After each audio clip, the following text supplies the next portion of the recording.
YouTube. Does that sound good? I'm recording the session, and this is a safe space because it's all locked and only you guys have this information. Hopefully we don't get hacked again, but yeah.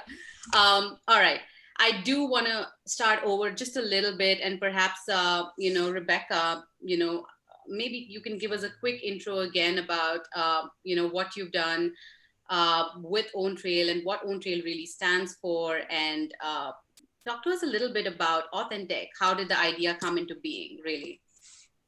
Yeah, absolutely. Well, so OwnTrail, we launched about a year ago now, and we are a peer-to-peer support system for women. And that is structured by our trails, which are women's authentic, nonlinear life paths, both where they've been and where they aspire to go. So women share their journeys, and these are much more than what you might find as a kind of the resume on LinkedIn or these picture perfect facades that you might see on social media platforms. And that I think we're all kind of tired of seeing the just very surface level views into our lives, but we really get into the authentic experiences that have made us who we are, and the things we've overcome, and the shared experiences that that can connect us. So women can share their trails and see those of others, filtered down if they choose to those that share their same identities or experiences, with the goal of really seeing people who look like us in the places that we aspire to. And then we're really focused now on building a vibrant community on top of that, with women connecting with each other and supporting each other through their lives.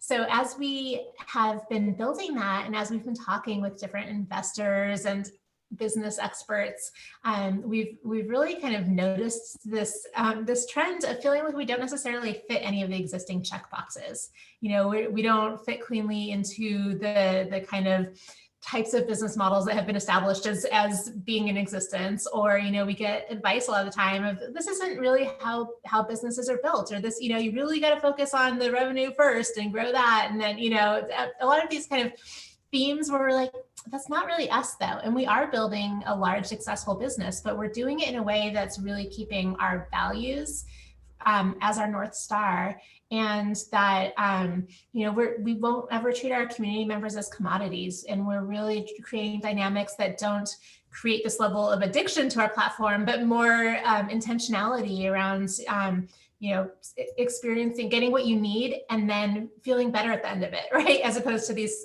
kind of doom scrolling cycles that so many platforms propagate. And so as we realized the ways in which we were different than a lot of businesses, we started talking more about that, and we gave it a name, AuthenTech. And as we started talking about it more, and I wrote an article about AuthenTech in Forbes and was posting about it on Twitter. And what happened is we started seeing a lot of founders kind of raise their hands and say, yes, we're AuthenTech also. We really resonate with this, and this is how we're building our business.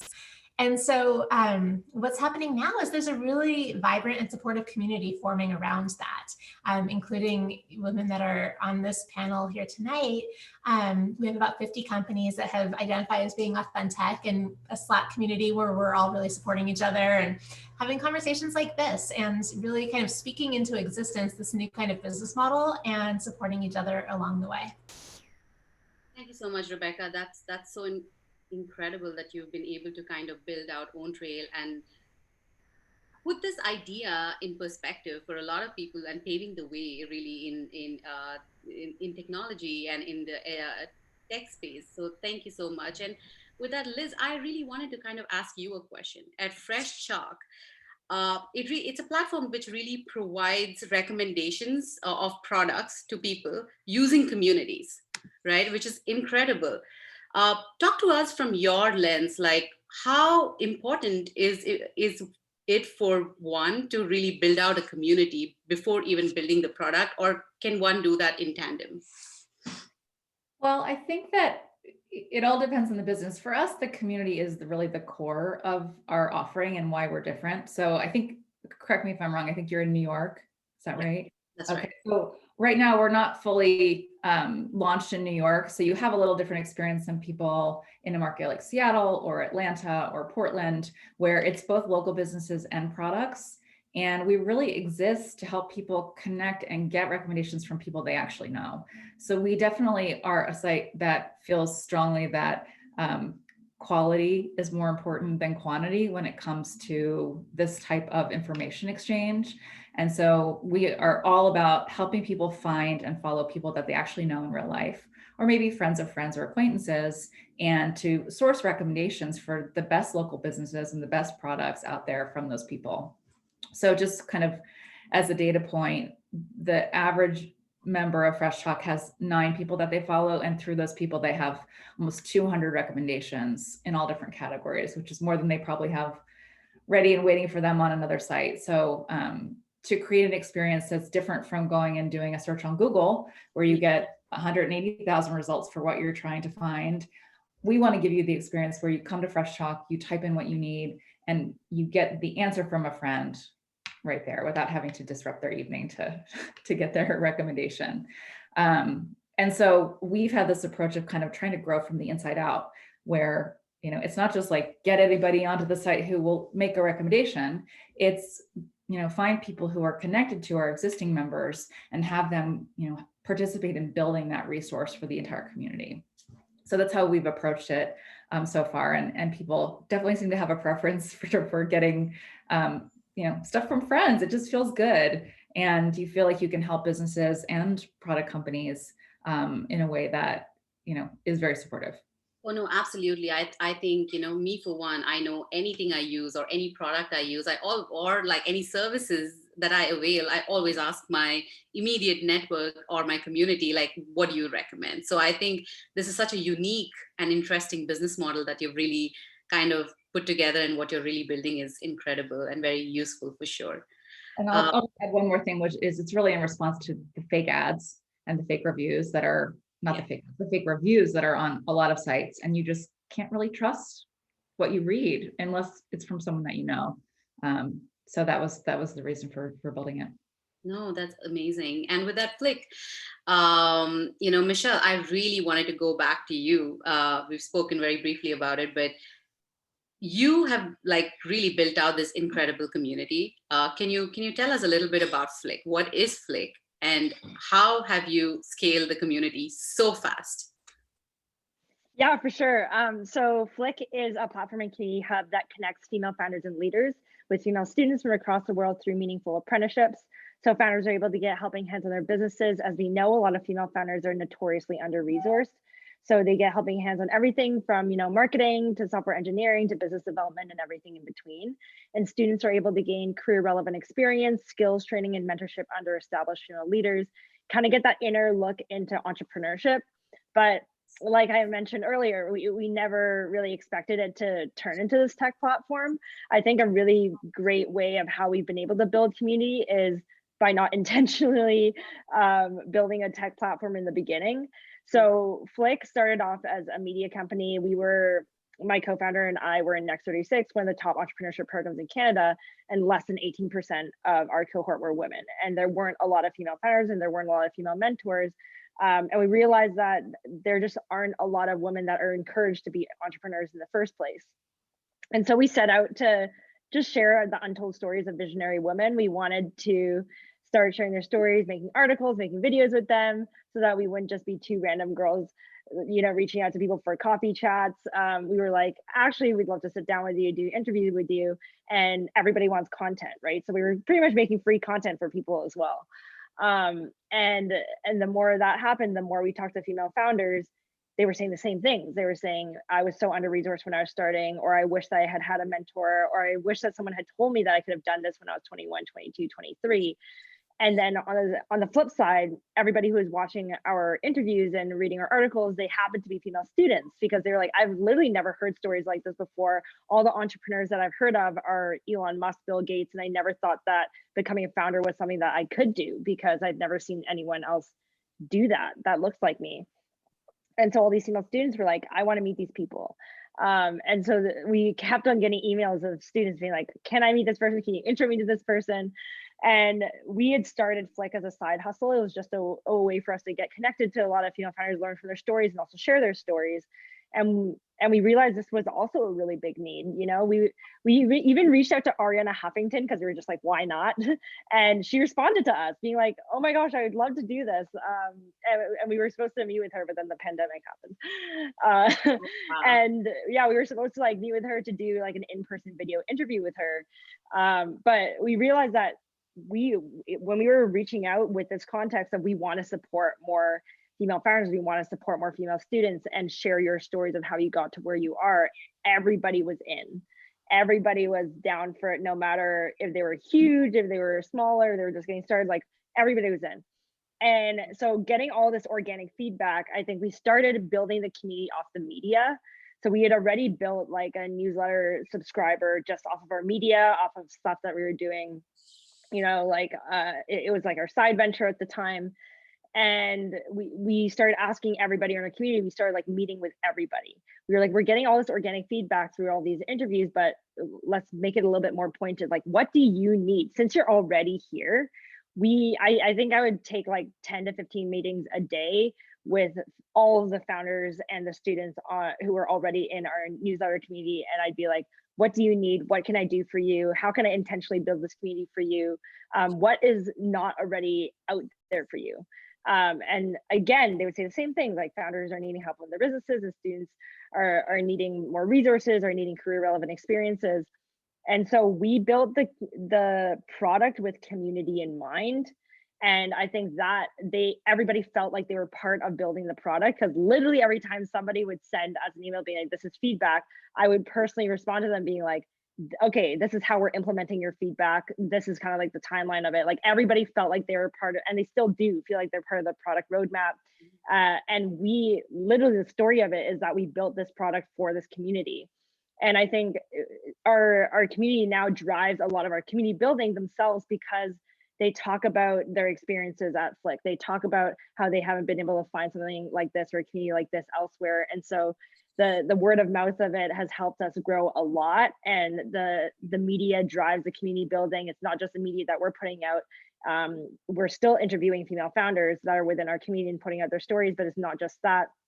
Our female founders are writing blogs themselves and putting it on our blog, and they're sharing it with their female founder communities. So it's like, I feel like it's the way that we've built our product with the community insights in mind, and literally connecting with everybody personally and giving them opportunities when other communities haven't been able to do that for them. That has helped us really build this community in a meaningful way. That's amazing. I completely agree. And I think what you said about like women just coming together and kind of giving back to entrepreneurs, or those, I think it's such a need. You know, even for me, like I didn't set out to kind of build out products by women, but for me, it was like I was just trying to build a bigger network for myself. And that kind of led to products by women, because I would reach out to mentors. I would reach out to people saying, hey, do you have time to come and speak so people can learn from you? And then it turned into this community. So it's incredible. And with that, I actually wanted to bring in Arjita. She's founded not one company, but 3 companies. And now she kind of helps entrepreneurs get their ideas off the ground, especially immigrants, minorities, and women of color. So Arjita, quickly tell us about all your, entrepreneurial ventures and what you're doing right now. Hey, Naimesha, thank you. Just one other thing I wanted to jump in. Quick fun fact about Arjita. She's actually comes from a background of social entrepreneurship, which is incredible, because I would really like to learn a little bit more about you and about how you're using that experience to do what you're doing right now. Sorry to cut you off, but please go ahead. No, absolutely. Thank you so much for having me. I'm very, very excited to meet everyone on this panel. Honestly, I did not even know about all these incredible businesses up until a week ago. So when I read the placeholder, the invite, and I got to know, oh my God, these are incredible founders. I really need to connect. So I'm going to be sending a message to each one of you, and I cannot wait to connect with each one of you. And thank you for giving out that impact and creating that impact. It is phenomenal. I am Arjita Sethi. I have been a serial entrepreneur, started my first startup at 16 in India, which was a vocational school. So because there's a huge issue of unemployment. So started that vocational school to actually start giving people skills so that they could get jobs. I was really bored out of my high school. So I thought, let me do something else. So that's what my first startup was. I ran that for 7 years. The school is still running in India. We train about 10,000 people a year. 7 years ago, I moved to Silicon Valley to do my master's in social entrepreneurship, where my major question was, and the reason why I did social entrepreneurship was, I did the school in India. It was a social enterprise, fully profitable. We were not a non-for-profit. We were making money and creating impact, but I was hitting that issue of scale. And the only way to scale something around education is use technology. And all the solutions that I saw around were basically digital education. They were not learning experiences, they were digital education. They just brought in exact same classroom education on a computer. And that wasn't going to really improve learning. So I really wanted to see what is the extent to which we can push technology in a way where it augments learning and we don't get addicted and become passive on it. And that's where I moved 7 years ago to Silicon Valley, started my master's. And while doing my master's, I started my company. It's called Equally. Equally is an augmented reality platform that makes kids connect with the real world and not get addicted to screens, learn about mindfulness, learn about nutrition, and figure out their passions from just the things that are around them. And the whole idea of creating that company was, being a teacher, being an educator, and running my own school, I realized kids were always looking at the screen with their heads bent, and they wouldn't even think about what's going on. And if at such young age they begin this passive learning path, it is going to be really difficult for them to figure out what they want to do in life and how they can figure out and how they can learn from their environment. So that's what we started. We got venture backed in 2018 from early investors of Oculus. They loved our vision. From impact investors in Finland.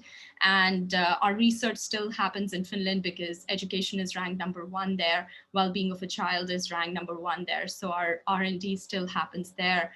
We got a 91% of pedagogy score for our product under Equally. It's called Da Vinci Club. So things were going great. Everything's going great. And we are having this venture-backed company. Of course, the immigrant struggles were there. I have had about 1,000 rejections, where people talk about 100. I had 1,000 rejections. Like, we got rejected at YC. We got rejected at the biggest pitches ever. Every investor, we tried to tell them what we were doing, and we got rejected, first of all, because education is a hard space, but secondly, because we had restrictions of visa where we couldn't work full time. We had to have a full-time job while doing this as a side business. So eventually we did figure that out, but it took us 5 years to do that. And that was really difficult.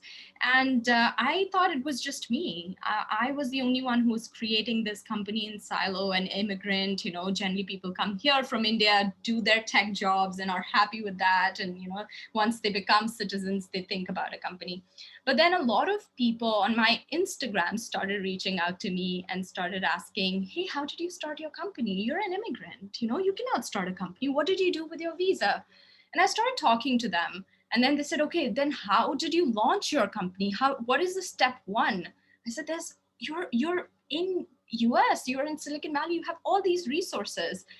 But then I realized the immigrant journey is very different than a normal Silicon Valley founder journey.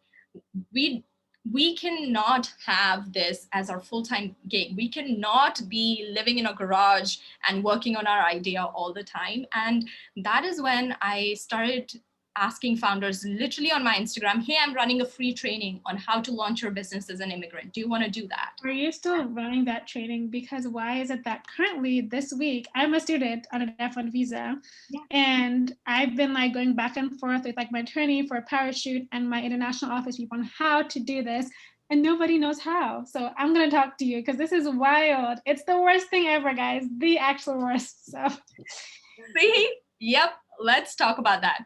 Did that training, 200 people signed up for that and showed up for that free training. And this was last year in June. I was bored out of COVID again, sitting at home and running a startup. So I was like, yeah, let me do this. And 200 people signed up for that training. And that's how we started something called the Future Founder School. If you see the logo, it's called the Founders Vault. That was a first name. But eventually, we are rebranding and renaming it. So from second quarter this year, it's going to be called the Future Founder School, because it is essentially the one-stop place for any immigrant, any minority, any first-time founder to go ahead and put down any question that they have. Let it be around immigration, legal advice, how to file your taxes for the first year, how to start a company, how to launch, what is SEO for a startup. And you can get the advice either from an expert that is on the platform that has been through that journey, or a founder who has been through that journey. So I love the idea of AuthenTech that you have shared, Rebekah, because I did not know I was creating something like that. But now looking back at all my companies that I have created, I have to say that probably I was one of the early people doing something like this, even when I was building my tech company. I love that. So cool. I love that. Thank you so much for sharing that, Arjita. I can tell you that I relate so much with what you just mentioned, and so does Ochuku.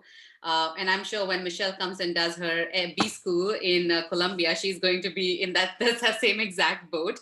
But Ochuku, but I'm kind of like, I would rather do, okay, wait, maybe I shouldn't say that. But honestly, being a founder, I feel like I've learned so much that you can't really learn in school. And I love learning from founders all the time, because every time I talk to a founder, which is also why I love my job, I get to talk to female founders all the time. And every time I talk to someone, I've learned something completely new, and I've learned how to do something differently, how to do something more efficiently that I don't know how I could have learned in a more traditional setting. Absolutely. And with that, Ochuku, can you talk to us about Parachute Media? I can tell you, I've been following Parachute Media for a while now. It's probably the most refreshing Instagram account I have come across. It's so colorful, so pretty, so aesthetically pleasing. So talk to us about what you're doing. Thank you. Oh my God, Naimisha, that's amazing. Arjita, wow, you're solving a very big problem. I want to say that.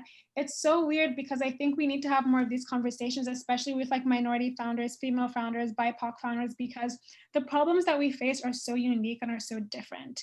You know, like I've gone to so many startup places. No one knows how to do this. My school doesn't know how to do this. Like, no one knows how to figure things out, because it's not exactly common, right? And I would think of how many people would have just like stopped trying to like build startups, like not even want to push their idea past, because they just can't figure it out when there is actually a solution. And so I'm so glad to talk to you. This is maybe, I just texted my friend. I was like, because I was studying for my thesis before this, and I was whining about passion. I was like, how I can't figure this thing out. And I was like, I met someone. She was like, oh, Chico, you just talked about that. I was like, I know. And so I'm really, really happy. Yeah. But basically, Parachute is a media brand that creates content and experiences for and by women and non-binary people of color. So our audience is mostly like Gen Z, younger millennial people. Bit into my background. So I'm from Nigeria. I grew up there. And, you know, something I like to say as to like why I built out Parachute is that like there are not many like non-Black people in Nigeria, right? But there's so many different tribes. I think when people think of like, you know, African countries, they think, you know, just maybe like one culture, whatever. There's so many different cultures within the country and everything, because obviously like colonization, how the country was built, like just like mashing up different places, right? And so moving to America for me was a huge culture shock, because not only did people seem to gloss over, you know, my individuality as a Black woman, it just seemed like I was put into this monolith, and I was just like Black, and all the nuance of my Blackness like dissipated. No one cared if I was first generation or immigrant or like African American, Afro Latina or whatever. And to me, it was so wild, because I'm like, are you kidding me? Like, we're so different, so different. You know, there's so much nuance there in, you know, the storytelling, the culture, the narratives. And, you know, going more into that frustration, I found that it was the same thing with other people of color. You know, like even when you say brown people, what does that mean? There's just so many different cultures. When you say Asian people, what does that even mean, right? So many different things. And sometimes when you just have those labels, so much gets washed away.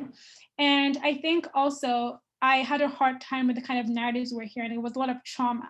You know, anytime I would tell people I was Nigerian, what they'll tell me back is, oh, aren't you the country that like that happens in, that's really poor?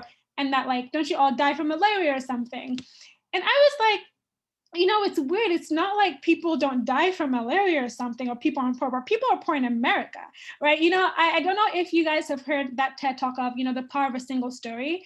And it's Chimamanda just talking about when people hear just one narrative of a place over and over and over again, it's all that there is, you know. But if you look at America, like, there's so many different narratives coming from here. And so we know not to think of America as like one place, but somehow we don't know how to carry that on to different people and different communities. And so I think with Parachute, it was a way of thinking like, how can we create this space? We didn't know it was going to be media at first, but how can we create this space where we communicate that there's many ways to be a person of color as there are people of color. And there's no one way to be a Black woman or an Asian woman or any of these things. How do we create a place where I'm coming in and I'm not asked my perspective as a Black woman, but as Ochuko? How can I create a space where we tell stories that are not just about, you know, racism, even though those are really important, but about our love stories, our career stories, our relationship with ourselves, with our health, you know? And I was so frustrated because you would see all these quirky articles with white girls and different ways they can dye their hair and all their love stories. But with us, like, even as a Black woman, all the stories about Black people are so heavy all the time. And I can say from my perspective, it makes you feel like your existence will inherently be heavy and just bad. And I really wondered how that was affecting like the psychology of people of color, you know, how we thought about ourselves, how the world thought of ourselves. And the other part was that we have so much culture, right? Just like so much culture. It's so cool. But I would see like Vice Media, Refining 29, taking that culture and enriching their own platforms. But if you look at who owns these platforms, who owns these communities, and who, you know, the resources are going to, the profits are going to, it's never really us. And so I think like a lot of people were hurt by that. And obviously me being Nigerian, being here for 3 years at the time, I was like, maybe it's just me. Maybe I'm just really sensitive because I've seen a different way before. But obviously, like, you know, how talking goes, talking to people that have been here forever, that just came, you get to realize that people don't maybe know how to articulate that feeling, but we all feel that kind of way where we want to hear a different story. It's about time.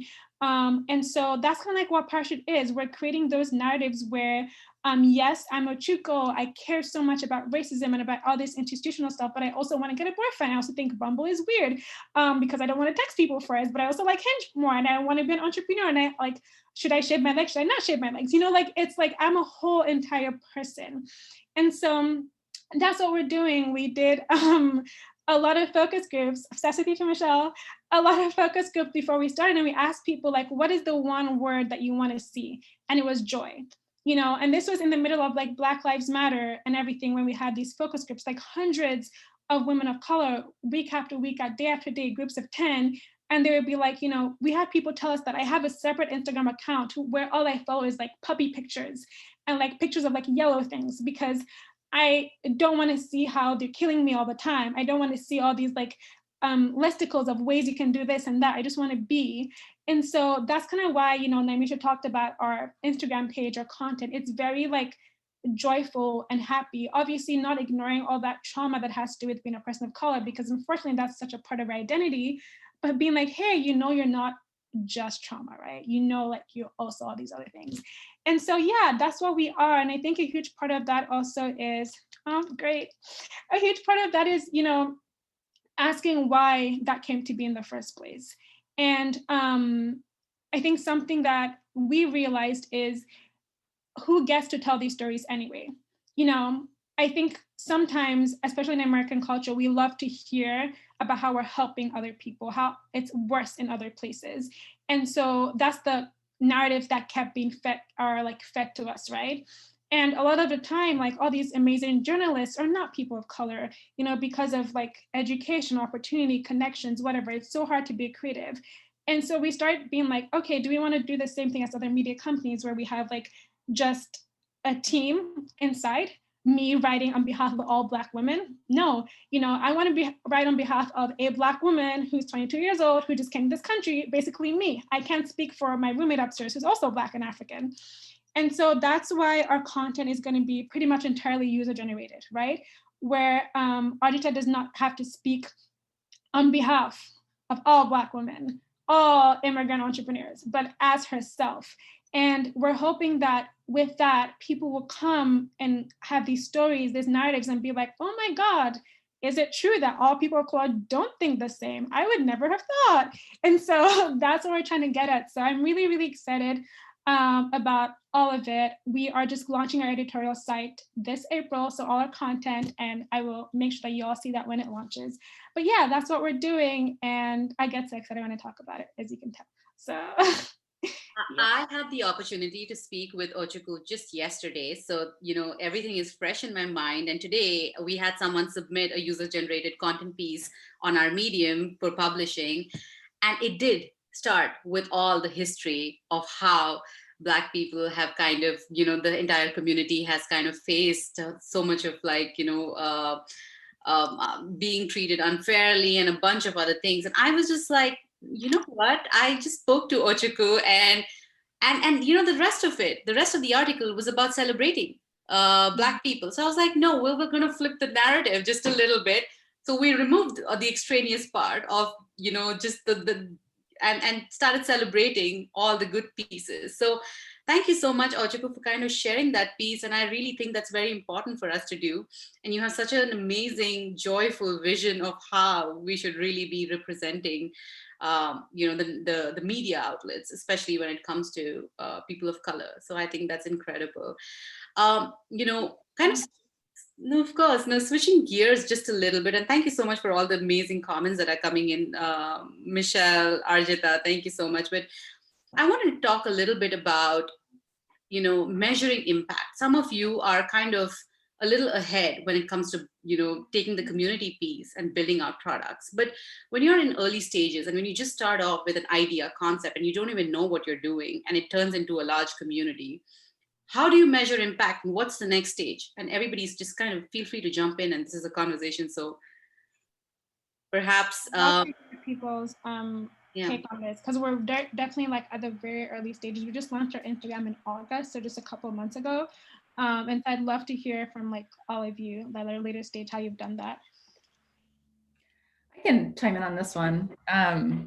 We've been around for just over 2 years, and we raised our seed round at the end of 2019, just in time for COVID to hit.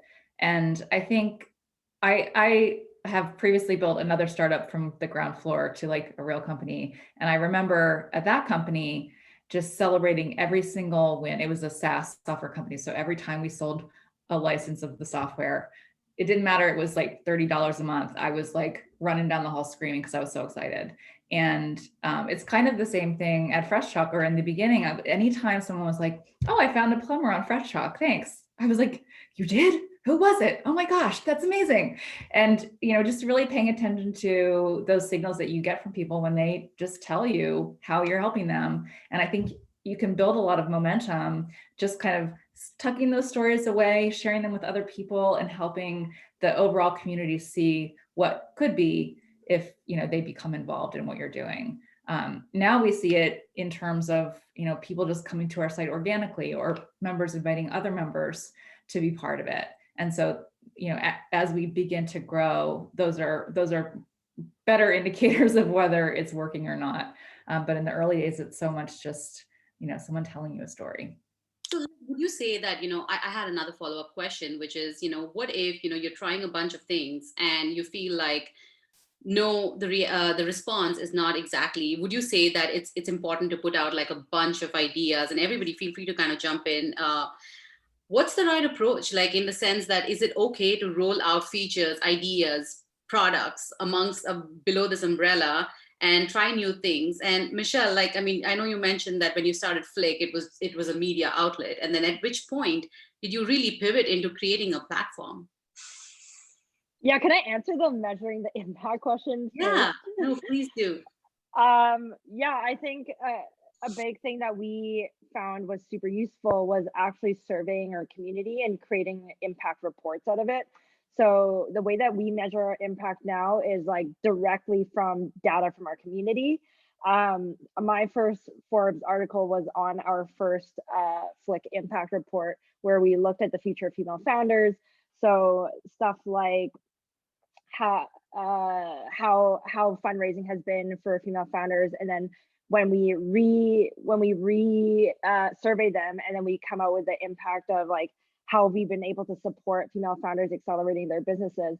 So we wanted to start off with a baseline report of where our female founders are at now, and then in a year being part of the FLIK community, how are we going to be able to help them?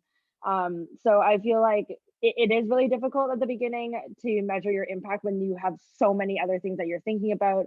Of course, at the very, very early stages, the way that we measured our impact was like how many apprenticeships have we been able to connect female founders with and female students with, or how many founders or students have joined our community in different capacities. But I found that really breaking down the data and asking the right questions of how can we continue helping you? What is the impact that you're seeing now by being part of the FLIK community? And we recently just released an impact survey actually on social entrepreneurship. How many of our founders are social entrepreneurs? So that's another way that we measure impact, is like how many social entrepreneurs are we supporting? How many of our founders are working towards the UN SDGs? What types of UN SDGs and where are we lacking, so that we can go out and find those people? And so we found that we were supporting a lot of founders across most of the UN SDGs, but the one that was lacking was climate action. So now we've been going out to find like clean tech founders. So I think we've started to go towards a more data-driven way of being able to measure our impact in various different ways. Then I forgot your second question. I think you're on mute. How did you really flip that piece of the early stages to actually know that, okay, now is when I need to start building out a platform? Yes, that was a little bit more of a gut feeling, I think. Like I said at the beginning, we were having so many conversations with different founders and different students, and they were saying the same thing. So the more that they were saying this, the more we were like, we have to record this. So we started this like base Google Sheets.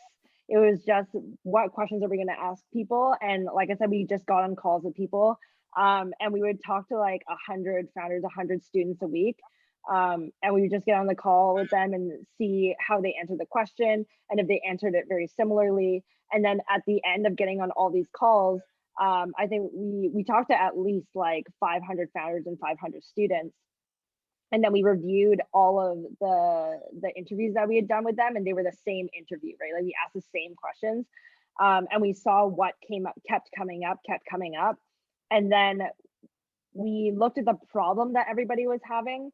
And then we were like, a lot of people had been saying, oh, these are things that we want, these are things that we want. But instead of recording what they wanted, we just recorded the problem. And then we looked at all of the similar problems, and we were like, what is something that we can build that is going to solve all of these problems at once, instead of building every single feature that every person wants here? And then that's how we came up with the initial idea of the apprenticeship platform. And because we had talked to so many people and we asked them if they would be interested, if we sent the beta to them and they said yes, we just put it out there, and we just made an MVP at the very, very beginning. And I don't even think we made the MVP. We put a wait list out, and we just explained what the platform was going to be, and we put the wait list out. And in 2 weeks, we had 800 people on the wait list. So that's when we decided to actually build it. And then so it took us like another 4 to 6 weeks to like build the MVP. But after talking to like so many people, we were just like, let's just put this out there and see if people are interested. And we had a threshold number at which we would build the MVP. I think it was like 40 people. And then we were like, 40 people are going to use this. And then having that overwhelming response pushed us to flip it into the tech platform. That's awesome. Now I want to take this piece and kind of pose this added question to Rebekah, Arjita, and Liz. And Nochiko, feel free to jump in if you have more information, because you're a part of a lot of accelerators and building that community piece out. But you capture all of this data and impact and metrics, but how is that useful in kind of building out a business case when you're raising funds, especially when you're at an early stage where you're just building a community and you have a proof of concept in your head? And you're like, okay, you know what? I have this vision for this amazing platform that I'm going to be building, but how do I convince VCs or anybody else to really kind of, believe in my vision? Yeah, I mean, I think fundraising could be a whole nother panel in and of itself. I have a lot of opinions on it, but I think just to, keep it tied to AuthenTech and kind of the mission-driven startups that we're all working on, just remembering that it is this kind of two-way decision, and it's not just about convincing people to fund our companies, because there's a lot of ways to convince people of that and make compromises along the way. And I think when we're building these companies that really are value-driven and that are not necessarily matching all of the patterns of how startups have been built in the past, it's really important that we're also vetting who invests in us, and we end up with people in our corner that believe in us and our vision and that aren't going to be pressuring us to grow in the wrong way or to compromise on our values. And so, fundraising tactics, we could go into that another time, but I think just leaving that as kind of the North Star as your, fundraising is hard and it can suck, but keeping that as the North Star as you navigate the process. You've done that very intentionally, Rebekah, as you're really, fundraising for OwnTrail. You want to talk a little bit about how that process is and what your, cap table really looks like in terms of demographics? Well, so we just closed our pre-seed round. We raised $635,000 for that. And yeah, we were really intentional about who we brought on. We wanted people that we're really mission aligned, that, I think every single person that's on our cap table really has perspectives and connections and skills that they can also help us with, which is great. It's all angels right now. And we were really intentional about the diversity of our cap table as well. And so we ended up with 67% women and 48% people of color as our investors. And one of the ways we did that was that 38% of our investors were first-time investors who had aspired to become angel investors but hadn't written their first check yet. And so we're extremely honored that they chose us for that first check. But it's also like, well, if the face of angel investing is so homogenous, then if you want to change that, you need to bring in new investors. And so we really took that approach, and it worked out both in terms of the value add and the overall diversity of who we have in our corner now. No, very well said. Absolutely. Arjita, you've done this a few times, right? Like, you've raised funds. So talk to us about what you think. Yeah, just thinking from the founder perspective, like Rebekah said, this could be a whole different conversation series, I think. But just to think from the perspective of when you are building a community, and if that is your business, I think that's exactly what investors are looking for. Investors want that validation. Do you have that validation? And if that community of yours is growing at 10%, 20% and showing results of, something like, in our case, it was kids have walked 1 million steps on Da Vinci Club. When we told that to our investors, they were like, oh my God, this is growing. This is what we want to be part of.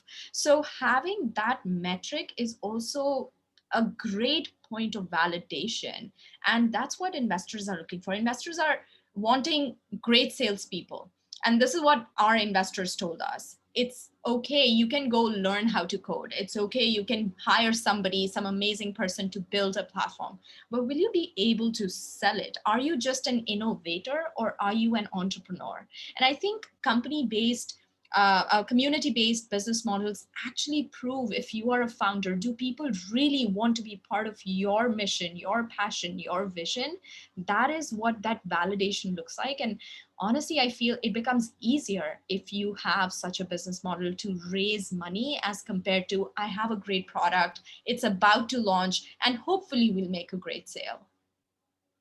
So yeah, no, that's amazing. But so let me ask you, would you say that building communities is the new go-to-market? I think you just said it. Like, that is literally what that go-to-market is. And I think a lot of companies, especially the ones that are direct to consumer, have done that successfully. Airbnb did that very, very early on. We don't talk about it, but if you listen to their early interviews on how they were building when they were in YC, this is how they build. They actually spoke to every host. Their host community is very strong. They create those values in that company. And I think that is what that product market fit looks like. When I was starting Future Founder School, I did not know it would be a startup. And I remember having this conversation with you when you said, do you want to raise money for Future Founder School? I'm like, wait, what? Is this another startup? Did it just happen? But over the last 8 months, we've served about 350 founders from 40 different countries.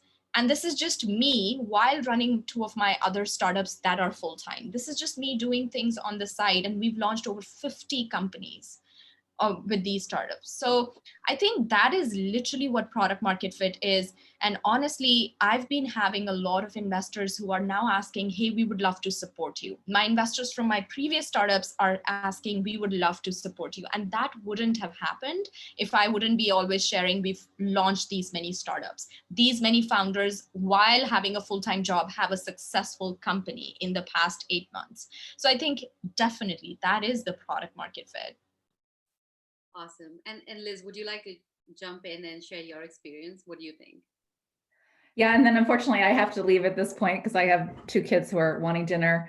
You know, I think that we were able to raise our seed round after a year in the business. And I think, you know, part of it was that we had been entrepreneurs before, and I don't want to discount the privilege that came into that part of the equation because I'm very aware of it. But I also think that what ultimately won people over was the fact that the vision resonated with them, that they were like, yeah, I want this to exist in my life. And, you know, I'm willing to take a bet that someone can make it happen. So, you know, I agree with what Arjita said, which is you have to be able to sell it. You have to be able to paint that picture and bring it to life for someone in order to get them to open up their checkbook. Well, I mean, in the interest of time, thank you so much again, everybody, for joining and having patience. And I'm sorry again about what happened earlier, but it was incredible speaking to each one of you. And this is some amazing material. We will be sharing it with all the entire RSVP list, and hope to kind of stay in touch and continue this chat in another session, not on Zoom. Yeah, definitely not on Zoom. Yeah. But yeah. All right, guys. Thank you so much again. Thank you. Good. I see you. Bye. Bye. See you.